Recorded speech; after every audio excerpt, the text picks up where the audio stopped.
morning, Griffins. I am here to do your final story time of this academic year.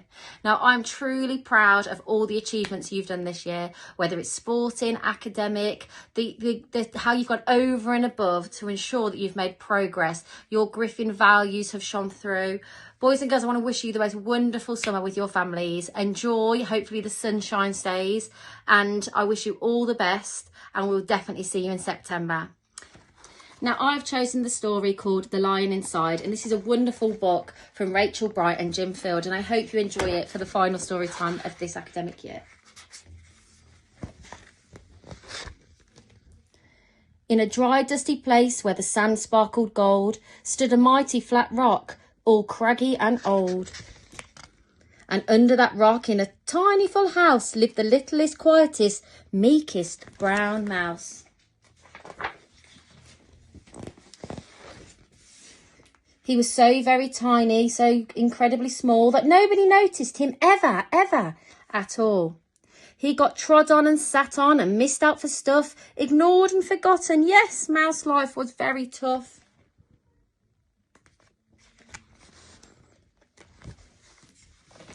Meanwhile, far above, on top of the rock, times were quite different. It was Lion O'Clock. This huge, toothsome creature made sure everyone saw how important he was by how loud he could roar. He was head of the pack. He was shouty and tough. Yes, all were impressed by this mighty King Cat. If only, thought Mouse, I could be more like that. Then late one dark night in his mini house bed, the cleverest thought popped into his head. He jumped from the covers and held up a paw. I've got it, he said. What I need is a roar. I mean, what if this mouse was the weeniest squeak, with the weeniest squeak was a little more grrr and a little less meek? Well, he'd still be the smallest of fuzzy brown mice, but he'd make friends and join in, and life would be nice. Yes, thought the mouse, I must find out how. I will learn how to roar, and I will learn it now. But gulp, oh my gosh, there was only one beast.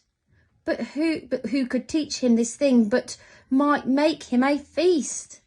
It was time to be strong. Take a chance, after all. Forever was such a long time to feel small. So he made himself brave, and he thought like a winner. He set off for the top, hoping not to be dinner.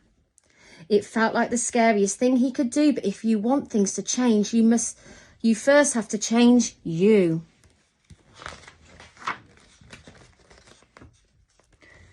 The further he climbed, the closer he got to the slumbering lion reclining on top. Then at last, as he stood on his tippy toes, he found himself suddenly nose to nose. Gulp, pardon me. Wake up, Mr. Lion, you've got company.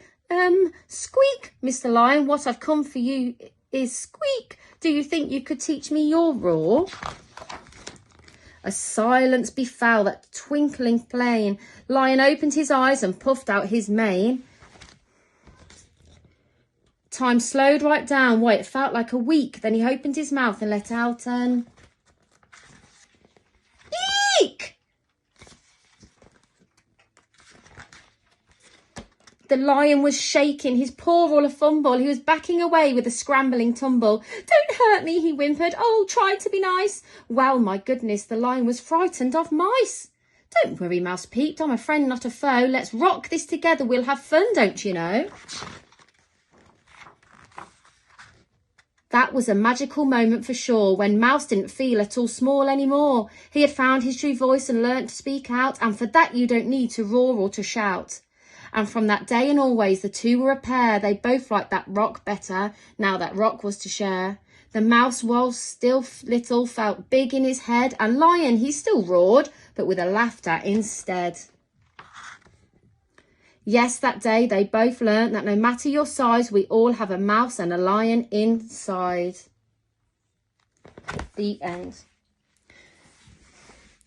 Boys and girls, I wish you all a wonderful summer, and we'll see you in September. Bye.